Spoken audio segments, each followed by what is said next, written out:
Hello, and a happy new year. Couple of weeks late, but happy new year. Welcome to the next episode of the podcast. How are we doing, Andy? Good, mate. 2 weeks to the day, innit? 14th today. Is it? Yeah. This won't release for another 2 weeks, though, mate. So it'll be the 28th by the time they read that. Maybe we need to change the order. 4 weeks then. Yeah. Well, I hope everyone had a relaxing end of December. And whether you're listening to this on the 21st or the 28th, depends when we release it. I hope the new year has started well for you. So today we're just really having a bit of a chit chat, aren't we, Andy? Just discussing a few things. So we wanted to, have a general chit chat, but also just touch on something that we do within Off the Tools at the beginning of the year, which is essentially goal setting. So it doesn't have to necessarily be, really hammering down on a pen and paper. This can just be visualization in your own mind where you want your business and your life to go over this next year. And just, starting to think about what you need to do to get it there, really. Yeah, definitely. And you mentioned goal setting, and for me, so I use the word targets. I prefer the word target. It's a bit more manly, a bit more aggressive. But goals and targets are the same thing. But at this time of year, it's like, for me, it's the best time because most people, hopefully, have had a little bit of a relaxing couple of weeks at the end of December. They've chilled out. Their brain hopefully is a little bit less heavy. And we've got the whole year to look forward to, haven't we? So I find now setting these big targets for the year ahead is so important because, before I started setting targets, I would just wing everything, like it'd just be like, oh, we're doing this, we're doing that. I wouldn't really know what I was trying to achieve. And I always liken it to a journey, unless you're a boy racer, you're not jumping in a car and just hoping you end up somewhere. You have a destination that you want to get to. If you are a boy racer, then you might just drive around aimlessly. But generally speaking, generally speaking, you jump in the car and you have a destination that you want to get to, and then in this day and age, use a sat nav which plans the route, and off you go. And business life is exactly the same. You need to have a destination in mind so that when you're putting one foot in forward of the other every day, you need to know that you're heading in the right direction, don't you? For sure. I was reading a bit of stuff the other day. I think we've touched on this before about how like pro athletes, they sort of call it visualize the win. I know Conor McGregor's quite well known for doing this. When he was asked how it felt when he won, he said it just felt pretty normal because he's been visualizing it. And there's a lot of sort of stats and research around that when you visualize something, whether it be, that car that you're after, that bigger house, or whatever it might be. If you visualize it and write it down, you're going to obviously start to break down what you need to do to get there, really. But yeah, absolutely, you can't just, and we're all, most guys in the trades, and generally, not only we can be a bit scatterbrained, we're also just super busy. There's something you just often just fighting fires. So if you don't take the time out to do a little bit of planning, you're just going to continue fighting fires for the rest of the year. And then you'll be back here in 2027 in the same situation of, oh shit, I didn't quite get to where I wanted to, whatever that might be. I agree. On the visualization thing, I've got a little story to share on that. So for some people, it's a little bit woo-woo, and I understand that. But when it's worked for you, it's very hard to accept these people that don't believe it. And a few years back, 10 years ago, 2026, guys, this is just phenomenal. So it is 10, maybe 11 years ago. I got myself into a right pickle. I had we decided to do an extension on the house. It was like not a little extension, it was a double story side, single story rear, single story front, so like a full wrap round massive extension. And in typical Wayne of old fashion, I did it on a whim, didn't have the finances in place. Obviously we had plans and whatever for the build, so that side was fine, but from a money perspective I just sort of winged it. And before I knew it, we were 6 months in. I had borrowed, I believe, I might be slightly wrong, but I believe we borrowed, between me and my wife, we borrowed near on 90 grand between personal loans, credit cards, and overdrafts. And that was the rough plan, was to borrow the money, get the build done, and remortgage and crack on, so there was a bit of method behind it. But what I realized is it took 6 months to get the house to a point where we could look for a remortgage, but then the bank wouldn't lend me any money because I had no income for that 6 months, or minimal income at that point, because I was working on the house 4 out of 5 days. And then I realized, I'm in trouble here, because I had repayments. So this isn't mortgage repayments. This is just loans and credit card payments of near on 4.5 grand a month that had to be paid just to pay back the monthly payment on that, let alone my mortgage bill, let alone my food shops and all of the other stuff that life throws.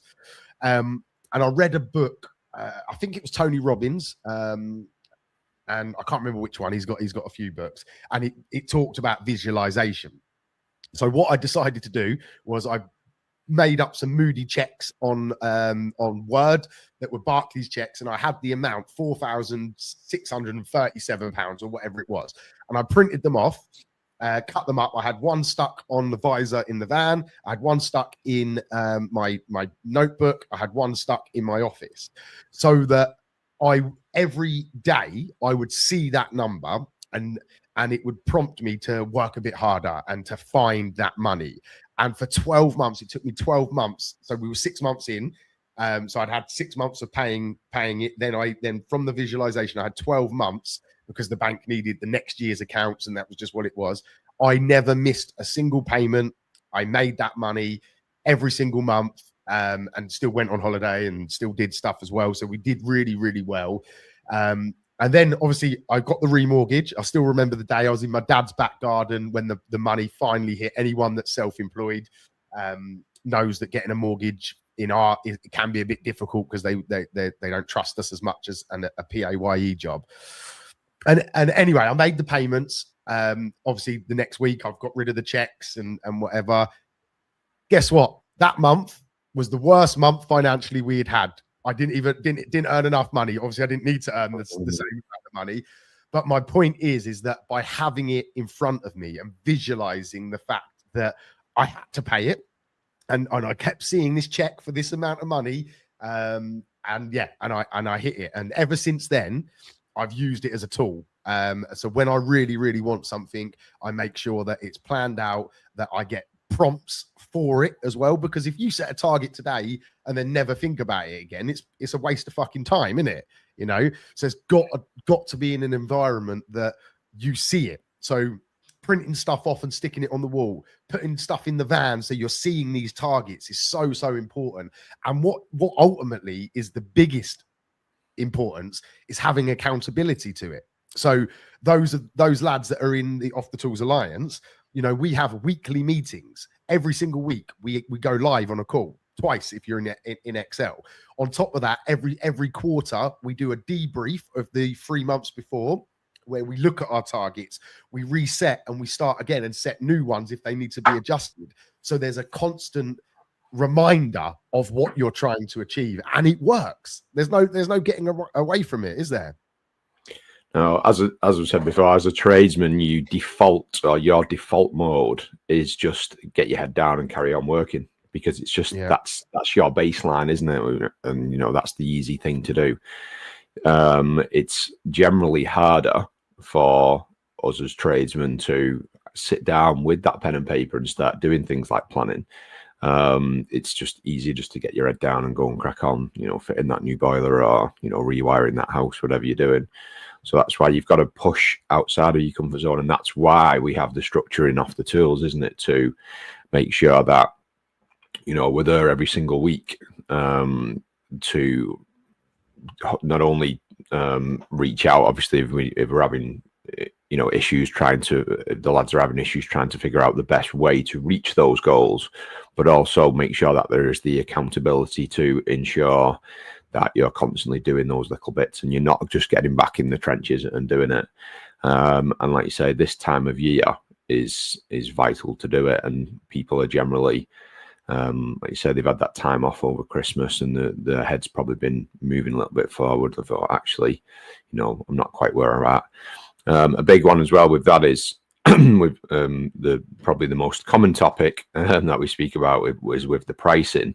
A lot of the time people will sit down over that Christmas break and think, well, actually this year I didn't quite do as well as as last year, or it was only the same. You should always strive for the business to make a little bit more money than the year before, because thanks to inflation, even though it might look like you've made more than the previous year, if it's only a small amount, it's probably kind of the same. So yeah, that time spent over Christmas thinking about things like that, now is the time to implement that. We can talk about pricing every single podcast, really, can't we? But now is the time to implement it. New year, new start, and I think a lot of the lads in the group tend to gravitate towards that anyway. They feel more comfortable. They sort of compartmentalize the beginning of the year as the fresh start, and actually, there was a common conversation at the back end of last year. I'm increasing my prices as of the 1st of Jan. So yeah, if you've not already done it, now is the time to do it, really. 100%. And like you say, pricing is always going to come up, but I'm going to try not to drag us back in that. I want to try and focus a little bit on the setting of these, the planning and stuff for the new year. So what do you want to share a few, so someone listening to this, yeah, so some of the guys will understand this, they've done it, they it's something that they're doing, but I want to speak more right now to the person that maybe is hearing this sort of methodology, this sort of idea for the first time. How do you get started, would you say, Andy? I'll share mine after, but yeah, it'd be interesting to know. Someone sitting there now listening, what can they do after this podcast that can actually take some of that early information we spoke about and start to do it? So keep it simple, really. Just grab a pen and paper and write down things that maybe you wanted to have achieved last year, but you didn't quite do it. So that could be maybe would have liked to have had a little bit longer off with the kids, for example, over summer, or maybe you would have liked to have gone on another holiday, a longer holiday, a better holiday than what you went on. Maybe you wanted to have done 2 weeks, whereas you could only do a week, whatever it might be. That can be from a personal thing to extend it a little bit more. It could be a physical goal as well.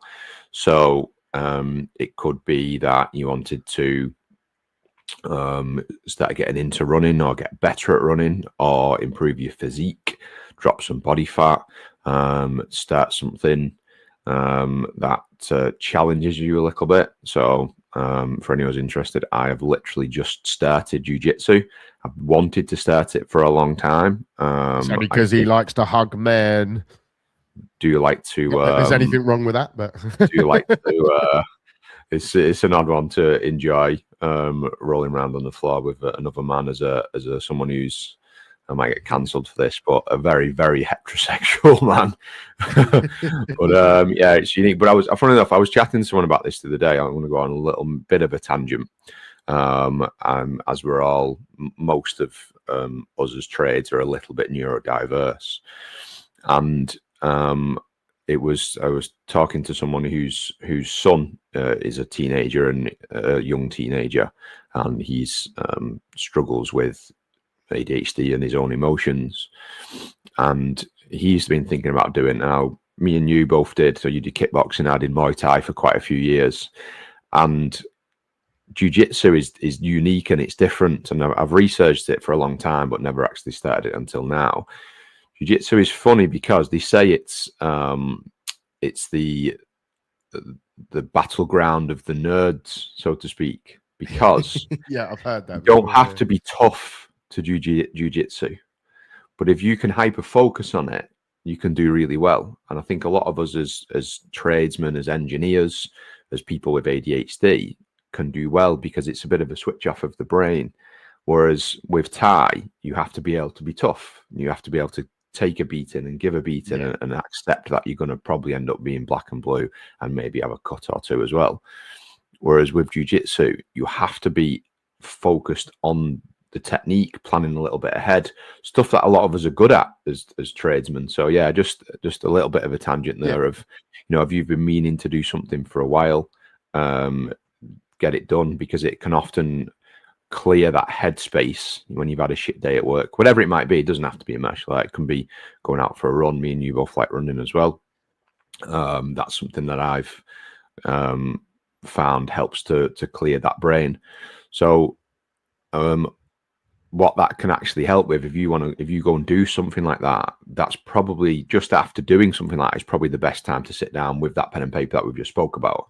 So post gym, post run, post training, post ice bath, whatever it is that you want to do that first, and then sit down, and you'll probably find you've had a little bit of a reset from work. If you've had a shit day at work, that's probably the best time to do it anyway.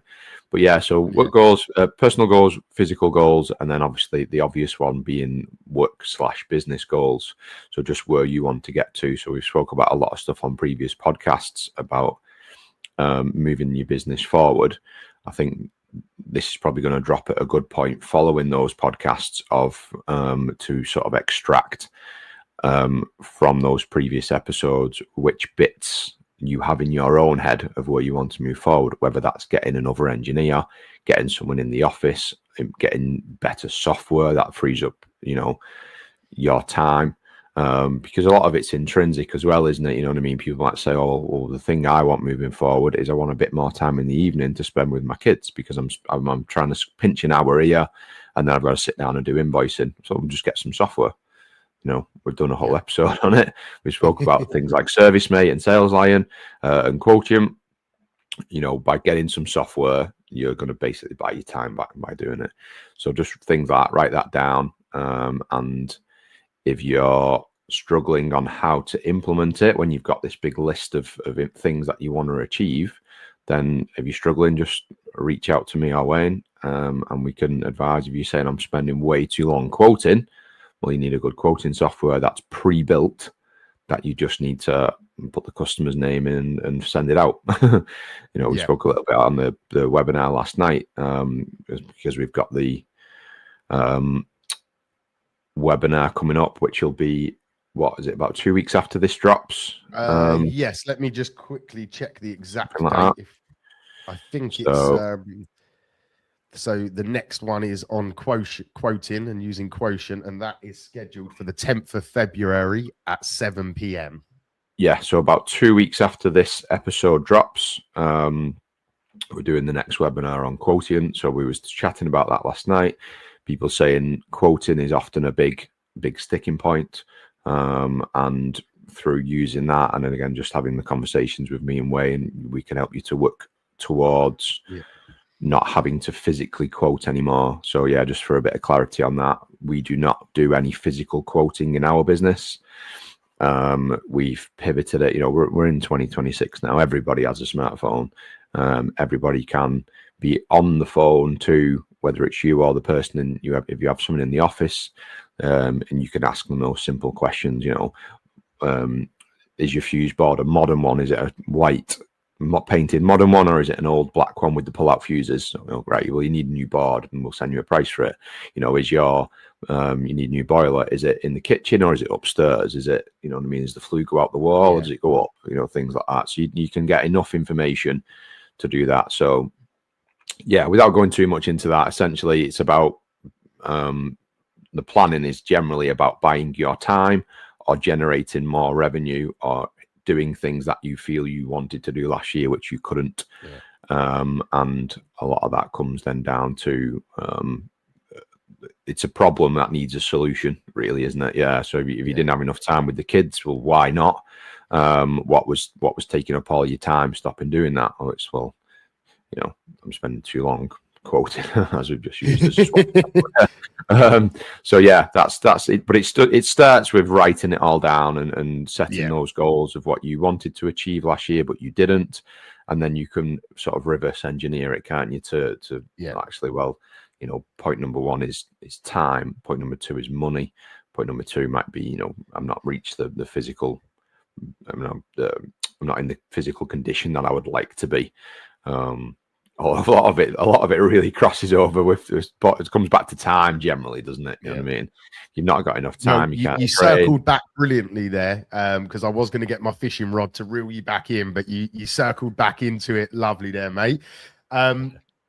What you highlighted there summarizes the 3 Bs to me, you know, because you didn't just talk about business there when you were talking about setting these targets and these goals for the new year, because it's so important that you set those targets for you as a person individually, you know, whether it be physical, mental challenges, whatever it might be. Obviously, business is the obvious one, but what you also highlighted is the balance side of it as well, didn't you? You know, setting things like for holidays, time with the partner or wife, you know, time with the kids.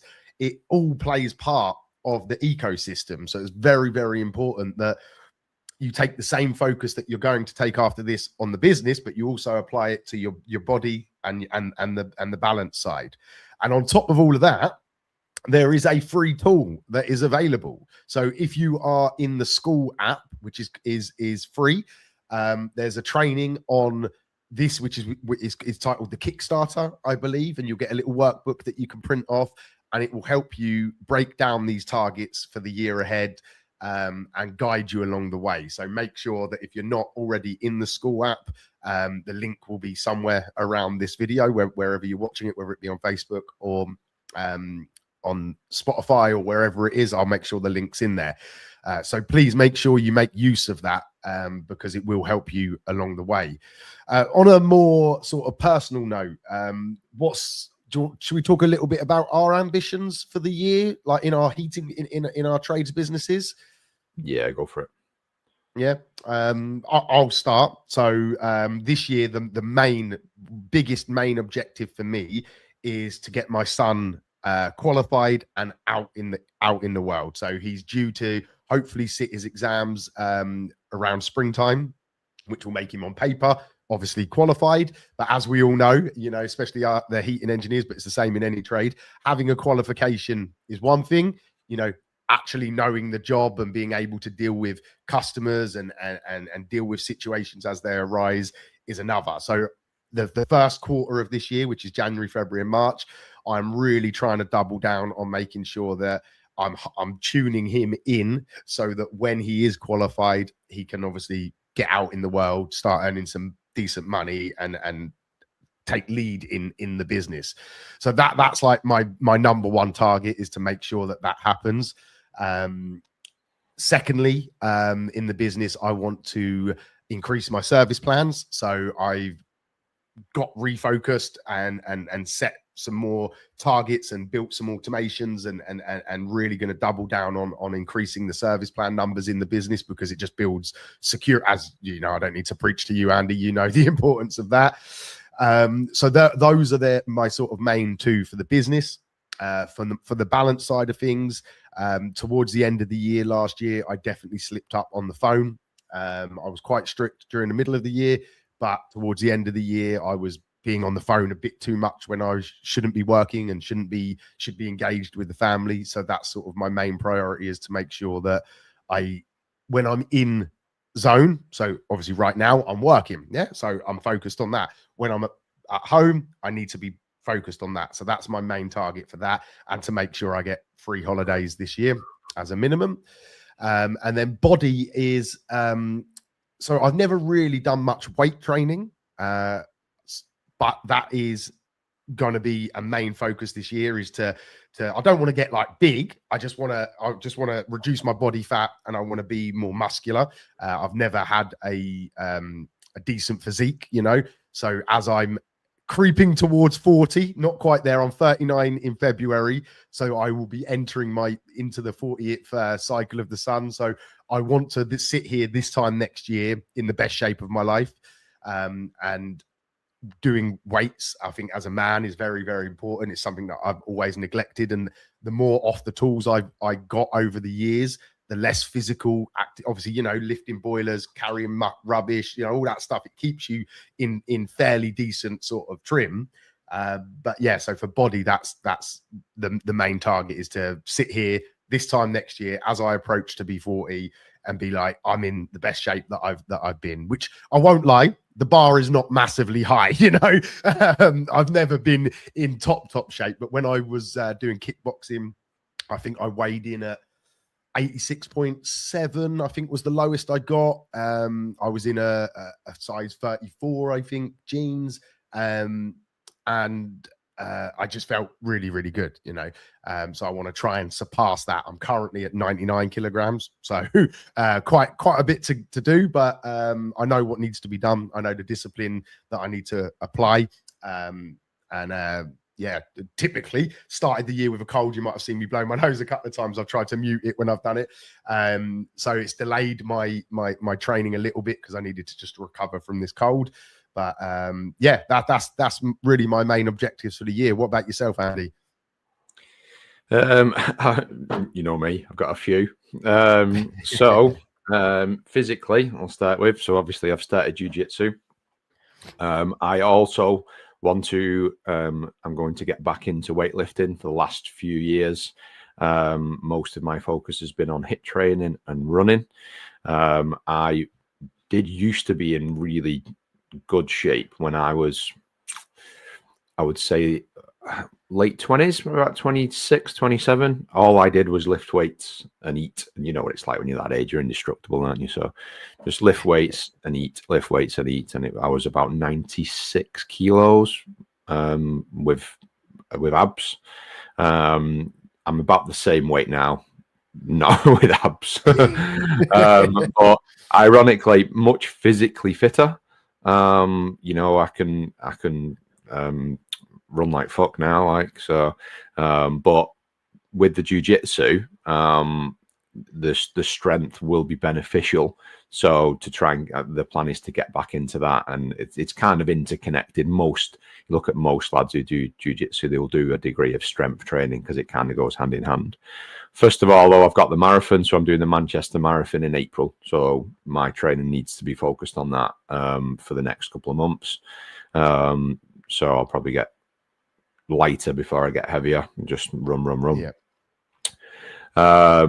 What else? A few things. So this kind of has a crossover to going on holiday, but I am going. So I really like to go to Cyprus. It's kind of got a special place, which holds a special place. I'll not get too much into that, but I am starting my Paddy diver teacher training this year. Wow. So I'm super excited about that. So we're going to Cyprus this year for 2.5 weeks, or just shy of 3 weeks it is. So I'm spending the first week in the dive shop to start my training. So I'm super excited about that.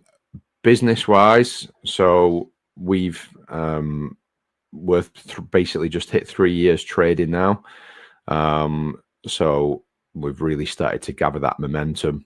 We've just moved into a bigger office, which is a nice place to be. So the girls in the office are a bit happy with that, not as cramped, and just basically everything's kind of the foundations that it's took me the last 3 years to build have kind of they've reached that point now where there isn't that much input that's required. You've said yourself before, like when you've built software out and it's lasted for years, we're kind of at that point. All the software's dialed in, sales line, service mate, quotient. The girls in the office do a fantastic job.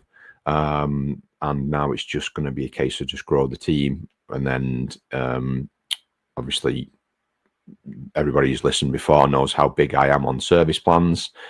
And it's just going to be a case of scaling them. You need as much field staff as possible to increase the rate that you can scale something like service plans and grow the business. So yeah, just push forward with that. That's kind of it, really. Excellent. And then for me, obviously, just my time is, 90% of my time is for Off the Tools now. So just obviously we've got quite a lot of stuff planned as we scale up Off the Tools. So we've got masterminds this year, quarterly masterminds, which I'm excited about, and then we'll be launching the elite program, won't we, as well, later in the year. Yep. Yeah, lots happening behind the scenes on Off the Tools for this year. It's going to be a big year, and hopefully some of you will join us on that journey. Yeah. Right. Any other points for today, or should we wrap up for this episode? Yeah, I think we're a good time to wrap up. So excellent. Well, thank you guys. It's been a pleasure as always. Hopefully you found some value here. And if you have, please share it. Please leave us a review on Spotify or Apple iTunes. It really helps get our message out to the world. And we'll see you on the next one. Adios.